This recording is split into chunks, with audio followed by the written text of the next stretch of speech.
in Virginia. I believe it's only Virginia. been like 1 or 2 weeks since, I believe the Democrats have taken a lot of seats in Virginia, and they're I believe introducing. so. Yeah, and this article comes from MSN, and it's written by Nick Minnock, and it says states Virginia Democrats introduce flood of new tax proposals despite running on affordability. Da, da, da, da. Virginia Democrats have introduced more than 50 new tax proposals this legislative season, despite campaigning on making life more affordable for Virginians. During last year's elections, Democratic lawmakers have proposed several tax increases and new taxes, limited but not including additional local sales tax on all Virginia counties and cities, a new personal property tax on electric leaf blowers and electric landscaping equipment. So if you have a side business of taking care of people's lawns, that's gonna hurt a little bit. Hmm.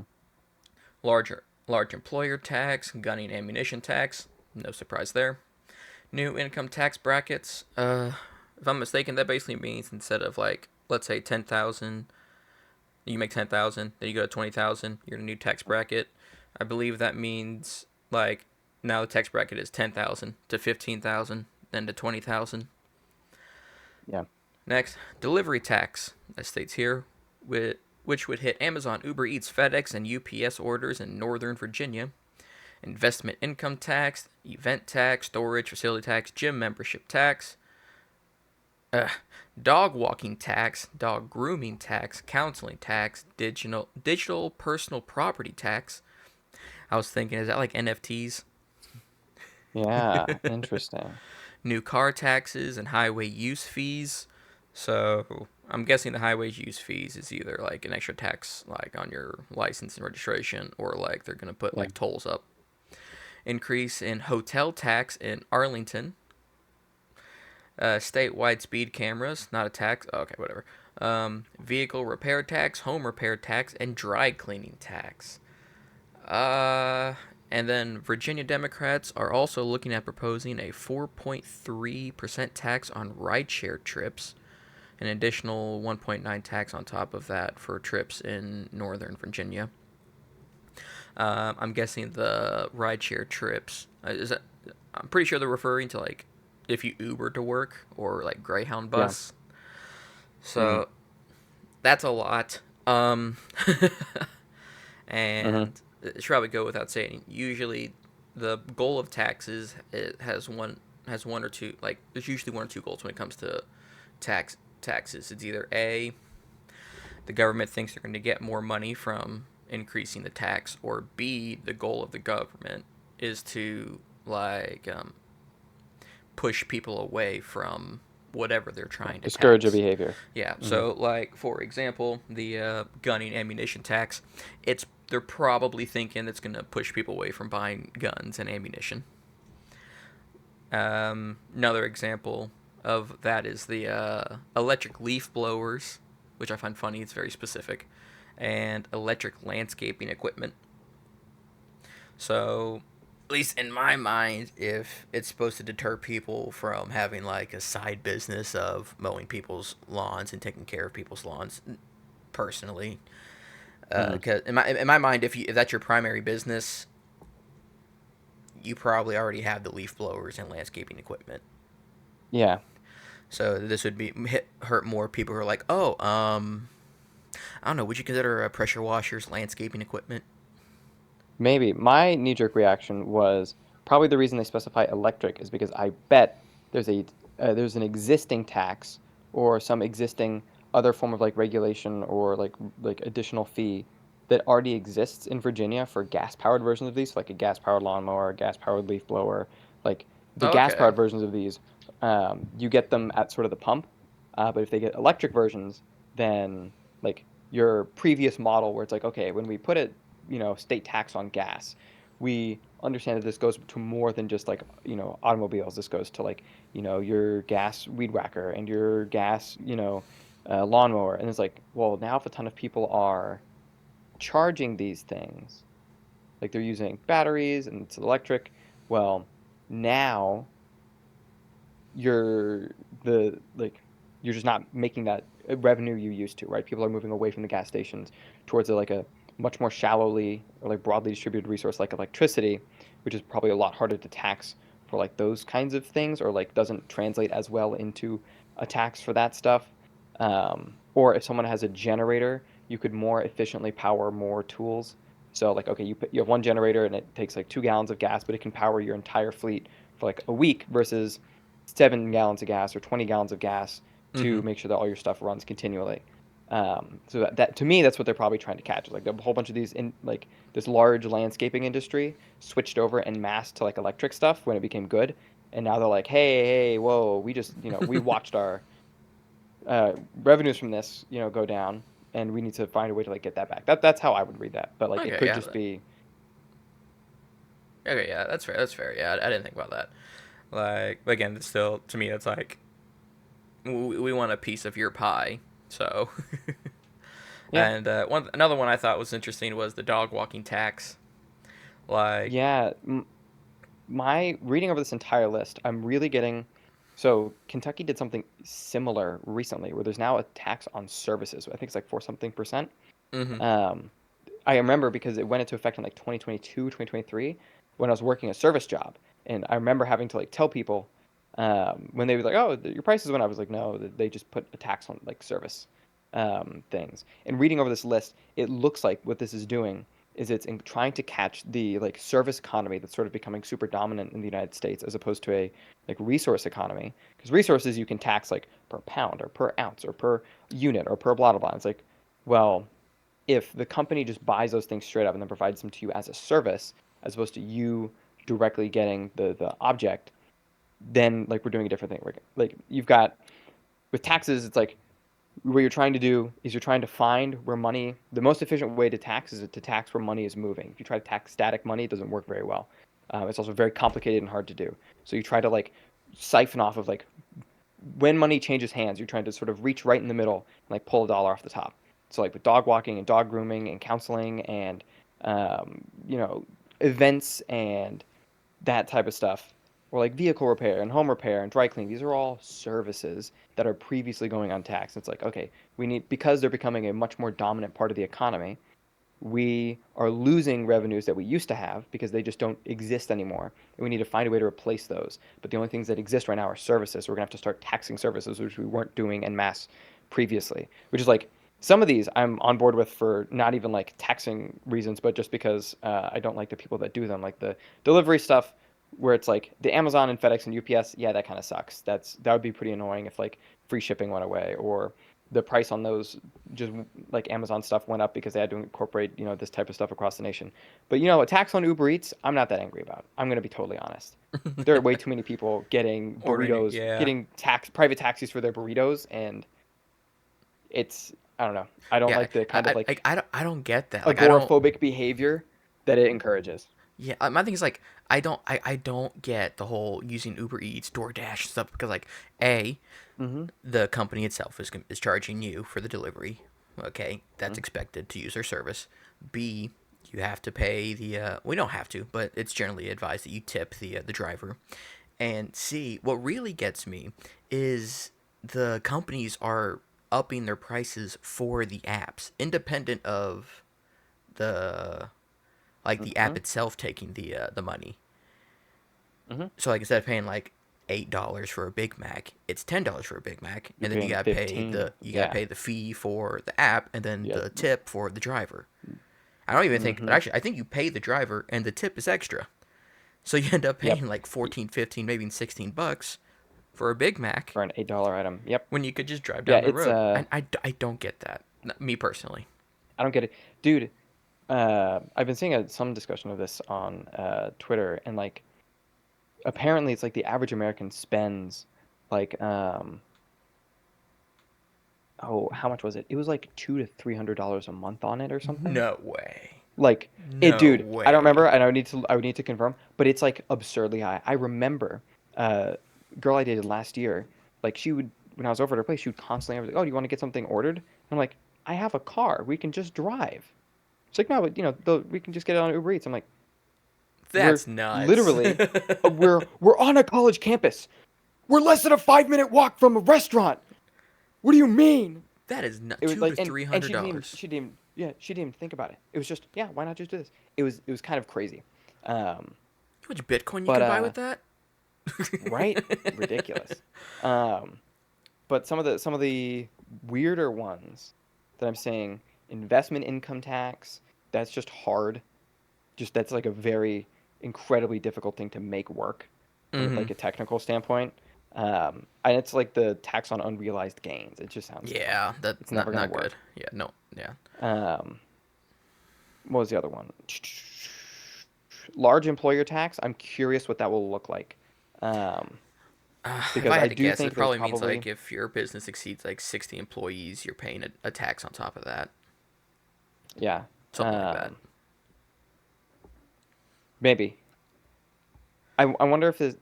I mean, this is one of those things where it's like I honestly couldn't care less if we wanted to like tax some businesses relative to scale, because there's like an argument to be made where like the value that is generated by the business versus the or the revenue that's generated by the business outstrips the value created by the business, and the larger a company gets, the more disparity you see between like the value people get in their lives and what the business can negotiate for example, like Amazon, right? They're the dominant package delivery online shipping service, or Google or whatever. It's like when you have that much control of the market. I don't know if this would be particular in this, where it's like probably the value you're creating has moved, or the revenue you're taking in and the influence you have has moved past the actual value you're creating, and you get to sort of maintain that disparity using your like sheer size. And so having some governmental agency step in and go, hey, you like this isn't, you gotta like bring some of this back. You gotta like either like pay your employees better or whatever, right? I don't know that a tax is necessarily the best way to do that. It sounds like it's just something that's going to get passed on to the lowest echelons paychecks and be like, oh, they have an additional 15% tax. Guess what part of the country, we're just going to cut 15% of our workforce, or we're just going to, blah, blah, blah, blah, blah. So I don't know that that's the best solution, but I can understand sort of the perspective of it, Oh yeah, yeah, and where it's like you're intentionally keeping this disparity larger than it needs to be, and we want companies that like help communities, not like intentionally like systematically destroy them to maximize profit for people who aren't there, right? Like let's say you have a coal mining company, you probably don't want the people who are mining the coal to be the people getting the worst end of the bargain. Like that seems kind of unfair. yeah, yeah, yeah, I got you. And like, I'm gonna go back to the point where you're like the relative size of a business, like the bigger they get, the more how'd you put it? Like the amount Like the you're disparity producing. between the value you're creating and the revenue you're taking in gets larger. Yeah, I remember like that like the reason for that is like not reason for that, but like large businesses like that's how like their managers can get like $100,000 bonus. You know what I mean? Hmm. Like because it's not being passed down to their lower employees, so because they're getting all the profits, the lower people are getting their paychecks, and not Yeah, relative to how much they produce or how good the quality is, kind of thing. So you yeah. can have your people making $10, $15 an hour just stay at you know 400, $500 a Hmm. week, and upper people get 50,000, $100,000 bonus. I get that, but my thing is like again, I'm with you. The large employer tax, I'm down for that. Same thing with the Uber Eats thing.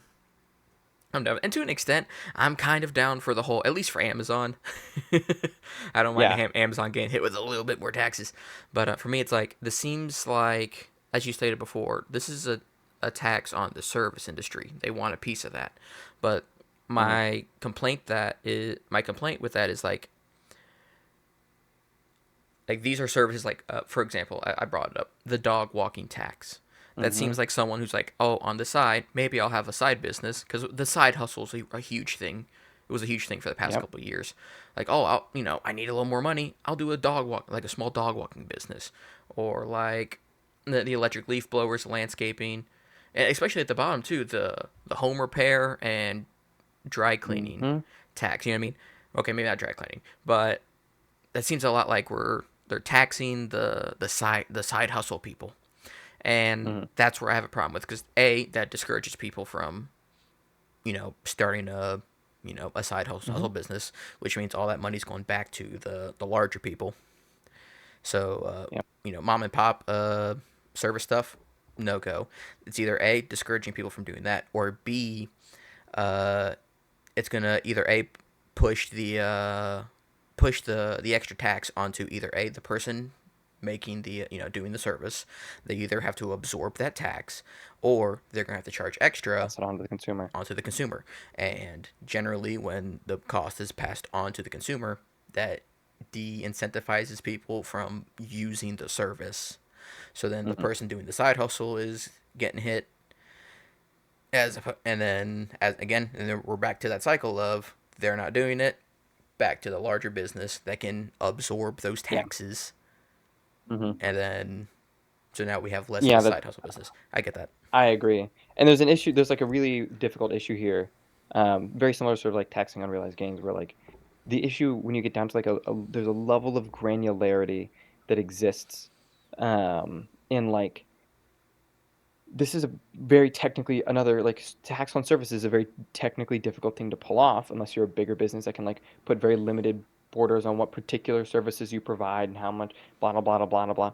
Like if you're someone who like okay, let's say my neighbor says, "Hey, you know what? I'll pay you, 100 I'm out of town for the weekend. I'll pay you $100 Saturday and Sunday to walk my dog." Am I getting taxed on that? Do I have to report that on my earnings? How much am I keeping track of this? Mm-hmm. Um, Yeah. or like a home repair tax, or like if your buddy says, "Hey, I'm gonna move. I need someone to help me, move all the stuff out of my house." Let's assume it's like part of the whatever, right? And he says, "Listen, I'll give you $500." And at the end, let's say you agree, "Hey, I'll help you, no payment, whatever." And at the end, he's like, "Here, have $500. I want you to, thanks for helping out." Do I have to report that on my annual? Was that part of the initial contract? Does that count as like a gift? Like, what am I, like, how am I gonna report this as an average person who doesn't know every single like state law, state tax, state whatever? And then, am I breaking the law? Is the Virginia IRS gonna come after me if I do this too much, or if I get caught doing it? Am I like defrauding the government now on accident? Which is an issue with a lot of these, where it's like you have to set like a minimum, like a lower bound for the value of the service, right? Yeah. Or a lower bound for the total income you're making. And then once you start saying, all right, well, here's the lower bound.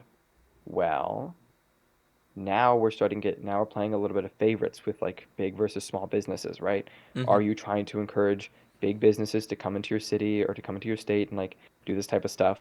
Or are you trying to encourage like small businesses to, remain in like local environment? Because if you say lower bound is like 10K a year, most small businesses are probably making around that. Um, or let's say you set the lower bound. All right, you need to be making at least $100,000 a year doing this. Okay, your average person just isn't going to make that. Your big businesses might. These large like multi-county or multi-state, you know, dog walking, apps that you can hire a local person through the app and the blog. They are probably going to get hit, so they're probably going to stop operations where you are. But some smaller operation that's just like, oh, Arlington City Dog Walkers Co-op, and they make, the entire company makes like less than $600,000 a year in like, cash flows, then they're probably fine. But now you've said, okay, we only want small local versions of this, which presents its own crop of issues. But yeah, I think this is just a very difficult thing to run on or to execute on, regardless of sort of the affordability stuff. Because in all fairness, right, we've got the highway taxes, we've got the additional speed cameras and whatnot. If they're coupling that with like some sort of comprehensive public transit thing, especially in like Arlington and some of the other large cities, then you know what? Or like the ride share tax and whatnot. It's like if you're coupling that with like new public transit, you're reorienting some of the stuff in the cities to be more walkable. You know what? That makes sense, right? You're saying, hey, we want you driving less on the roads, um, and we want you like walking and riding the subway and doing all this other stuff Mm-hmm. because it builds like a better community, a better state. And we're doing this like sort of as a group thing where everyone pitches in together, because it's more efficient gas wise and it's more efficient power wise. So the cost of gas will go down, so when you do drive your car it'll be cheaper. And also like we're trying to shift our behaviors towards this other thing that we think, or that us as a state legislature thinks is better for Virginia as a whole. But if you don't couple it with that, Well, now it's just like, all right, am I lining the pockets of the AG for no reason? Hmm. Yeah, I gotcha. I gotcha. But I stated a little bit later in the article. It says political science professors Larry Sabo and Stephen Farnsworth believe most of the tax increase proposals will not pass the Virginia General Assembly. Quote: I think it's important to note that a lot of what gets proposed in the legislature never comes to pass. Unquote. That was the said by Farnsworth, a professor at the University of Mary Washington, to kind of wrap this up.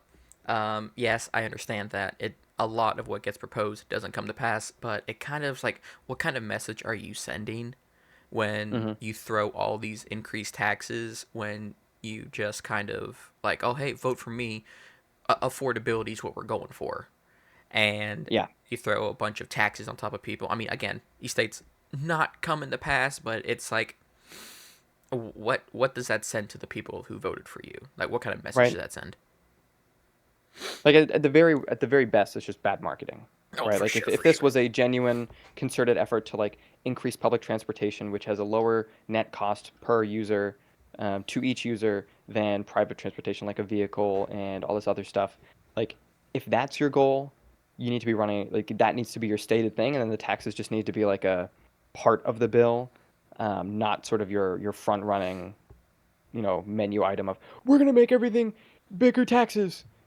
Okay, why? Oh, yeah, we're actually going to make your life a whole bunch because you're instituting this and this and this and this and this, which will lower your costs in these ways. Like, oh, well, start with that, then just slip the taxes in at the end, like a real politician. Come on. Yeah, like a real politician. Sounds about right. Tell All me right. one thing and then slip it in quietly at the end. Mm-hmm. That's usually how it goes. That's what I've Back when all heard. the hype dies down.